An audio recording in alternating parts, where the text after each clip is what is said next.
io darei la parola immediatamente al prefetto Franco Gabrielli, capo del Dipartimento di Protezione Civile Nazionale. Prego. Grazie dottore. Innanzitutto io saluto, perché così mi hanno sempre insegnato, il rappresentante del governo, Sua Eccellenza il prefetto di Rovigo, ma che gareggia con una gentilissima Presidente della provincia che ritrovo, e come diceva, ritrovo in condizioni di pace e non di turbolenza. Ovviamente l'assessore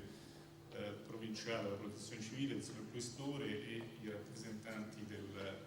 dell'Ordine dei Geologi. Io sono venuto qua e non sono io che onoro voi, ma siete voi che rendete un servizio a me. Io tra i vari impegni ho scelto questo appuntamento perché coniugava due elementi secondo me importanti e che potevano dare anche un senso alla mia presenza. La città di Rovigo, perché pur lambita da un evento che ha avuto effetti più catastrofici in altre parti del territorio emiliano e anche di quello lombardo, è però un territorio che ha preso coscienza suo malgrado di eventi che non tanto le carte di sismicità quanto la memoria e una forse non approfondita consapevolezza l'ha resa invece suo malgrado consapevole che questo non era solo il luogo triste e anche eccezionale, perché il fiume Po è sicuramente un segno di positività, ma quando il fiume Po dice di mettersi per traverso, come fu nel lontano 1951, gli esiti sono sicuramente devastanti. Ma su questo territorio e in questo territorio insistono altri rischi e il rischio sismico non è un rischio di poco conto. E quindi mi sembrava importante e significativo rispetto a un messaggio da dare all'intero territorio nazionale. Qualche giorno fa, presentando l'iniziativa Bologna, che poi ci ha portato in 102 piazze italiane, impropriamente ho detto che la Sardegna era una regione asismica e il rappresentante dell'INGV mi ha subito corretto dicendo è una terra meno sismica, o meglio che ha una pericolosità minore rispetto ad altre realtà, ma anche questa non è assolutamente estranea a questi fenomeni. Ecco, il messaggio che da qui deve partire per l'intero territorio nazionale è che il nostro paese è un paese sismico e da questo punto di vista noi non dobbiamo fare l'errore. Io sono in parziale dissonanza con la Presidente della provincia quando dice ci auguriamo che ciò non avvenga, la natura fa il suo corso. Sicuramente la natura fa il suo corso, ma la natura possiamo anche conoscerla e possiamo in qualche modo, se non prevedere quando ad esempio il rischio sismico si manifesterà, sapere che determinati territori hanno questo problema, possono incorrere in questo rischio. E allora, come andiamo dicendo da tempo, ci sono due soli antidoti. Uno è costruire in maniera corretta laddove è possibile costruire, seguendo le regole. A volte, guardate, nemmeno le norme tecniche delle costruzioni con parametri di sismicità, basterebbe costruire in maniera corretta. All'Aquila credo che le inchieste, quando termineranno, certificheranno che tutti gli edifici che sono collassati perché erano stati costruiti male, non perché non avevano seguito le regole delle più avanzate tecniche antisismiche. Edifici costruiti male, edifici manomessi, perché gli edifici magari costruiti anche con la saggezza costruttiva di un tempo, poi siccome adesso tutti vogliamo avere il salone da 70 metri quadrati,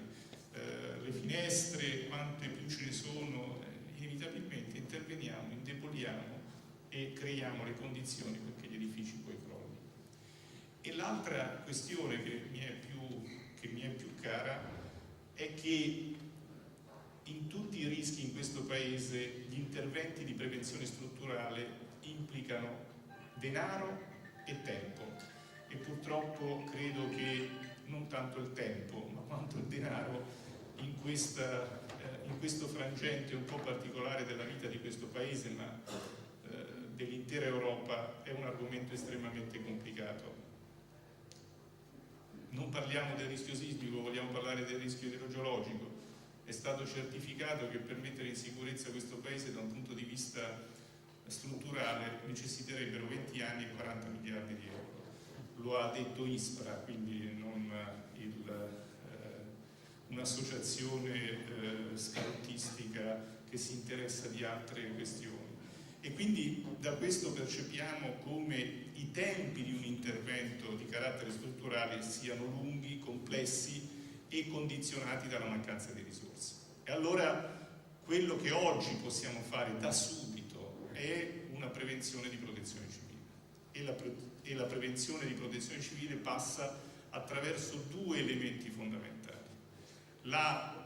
consapevolezza da parte delle popolazioni e delle istituzioni che sono chiamate a governare i territori dei rischi che insistono sui territori, e soprattutto che vengano predisposti quanto prima di piani di protezione civile. Ancora oggi gran parte dei nostri comuni non hanno piani di protezione civile. Mi è stato detto che la provincia di Rovigo, tutti i comuni hanno i piani di protezione civile, quindi già questo per me è un motivo di grande soddisfazione e di grande consolazione. Ma i piani devono esistere, i piani devono essere conosciuti, perché se io ho anche il piano di protezione fatto alla Harvard University con i tecnici e i geologi e gli ingegneri più bravi di questo mondo, vado poco lontano se la mia popolazione non lo conosce,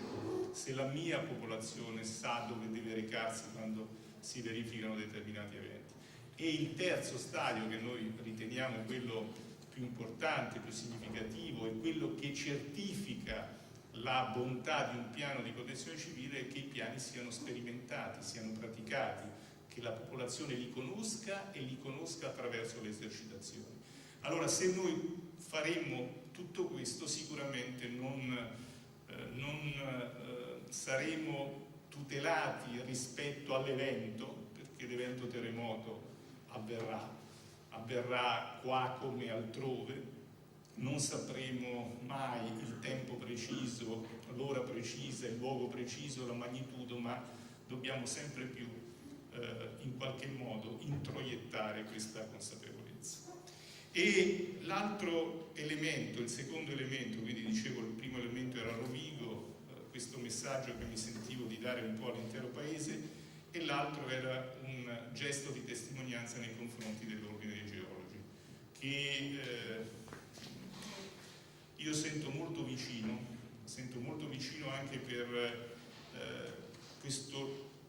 loro continuo sforzo di porsi all'attenzione delle istituzioni.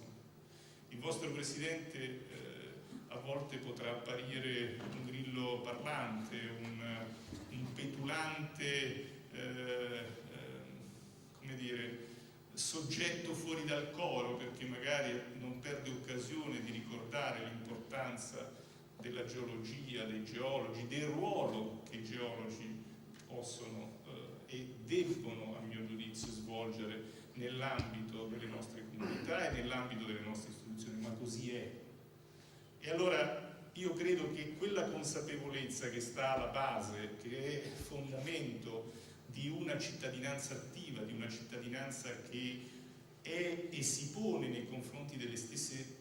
istituzioni in termini di legittima pretesa di servizi, di strumenti, ed essa stessa, essendo consapevole, è strumento della propria protezione, della propria salvaguardia, passa attraverso il ruolo fondamentale che i geologi possono e debbono svolgere nel nostro Paese. Io credo che,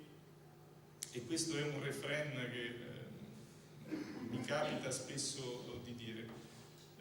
noi abbiamo attraversato nella nostra storia recente come dire, varie aspirazioni di porci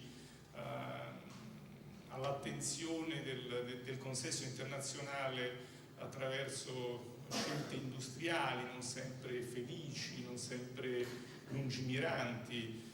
In questo abbiamo deturpato e inciso pesantemente sui territori, poi ciclicamente queste situazioni si sono rivelate essere anche non solo non produttive ma addirittura controproducenti. E abbiamo sempre perso di vista quello che io ritengo essere i due fondamentali tesori e le due fondamentali ricchezze di questo paese, che sono il territorio e la sua gente. E io credo che una sana politica, una buona politica, debba sempre mettere al vertice delle proprie attenzioni il territorio e le persone, e perché l'una è in qualche modo concatenata con l'altra e l'una è elemento di ricchezza per l'altra. I territori depauperati sono un problema, i territori non valorizzati sono un problema, i territori che ovviamente non sono adeguatamente governati costituiscono un problema. Quindi questa stretta interconnessione tra la gente e i territori, tra il ruolo della gente e il ruolo dei territori, e in questo l'elemento fondamentale è la conoscenza dei territori. E allora, quando il Presidente dell'Ordine Geologi auspica che non per fare un'operazione, come dire, da ufficio di collocamento, che nelle nostre istituzioni, negli enti soprattutto territoriali, si dia al geologo una funzione e un ruolo non secondario, credo che lo farà anche per un interesse di bottega, ma credo che lo faccia soprattutto per un interesse più generale, perché quello che io percepisco girando un po' questa straordinaria ma anche disgraziata Italia è che manca troppo spesso nelle scelte, nei momenti in cui si fanno e si prendono decisioni che incidono e insistono sul territorio, una non conoscenza del territorio, una non conoscenza approfondita di quelle che possono essere le conseguenze rispetto a determinati comportamenti. E allora ecco, oggi volevo essere qua per testimoniare come il Servizio Nazionale di Protezione Civile nel suo complesso, perché anche qui è una dura battaglia, apro e chiudo parentesi, purtroppo mi piacerebbe un giorno fare un sondaggio per vedere quanto nel nostro paese si ha la conoscenza reale di che cos'è la protezione civile, perché nella migliore delle ipotesi la si considera come un corpo, poi quando uno cerca di spiegare che questo è un sistema policentrico complesso in cui ognuno ai propri livelli svolge un ruolo fondamentale, che non c'è una, come dire, soprattutto in tempo di pace, una sovraordinazione, una sottoordinazione, ma tutto deve funzionare nell'ambito di ruoli e di compiti ben specifici. Ma ripeto, in questo senso mi sento di parlare a nome di tutto il Servizio Nazionale di Protezione Civile, di mettere al centro della nostra attenzione e di spingere perché sempre più i geologi abbiano nell'ambito delle scelte del Paese un ruolo importante, un ruolo che ovviamente non è né di primazia né di sostituzione rispetto ad altre figure o ad altre responsabilità, è un ruolo di servizio, è una componente che va in qualche modo a far sì che l'intero sistema funzioni e soprattutto l'intero sistema ogni volta che è chiamato a decidere in una delle sue parti lo faccia avendo le conoscenze, le consapevolezze che derivano anche da questa antica e quanto mai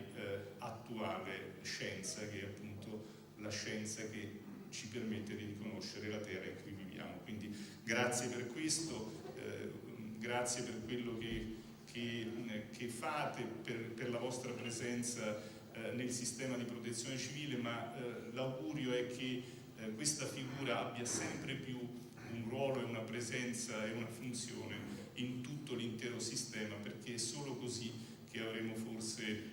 non terremoti in meno, ma forse avremo qualche conseguenza in meno dai terremoti o dagli altri innumerevoli rischi che il nostro Paese ha e con i quali necessariamente deve fare i conti. Quindi buon lavoro e grazie a tutti.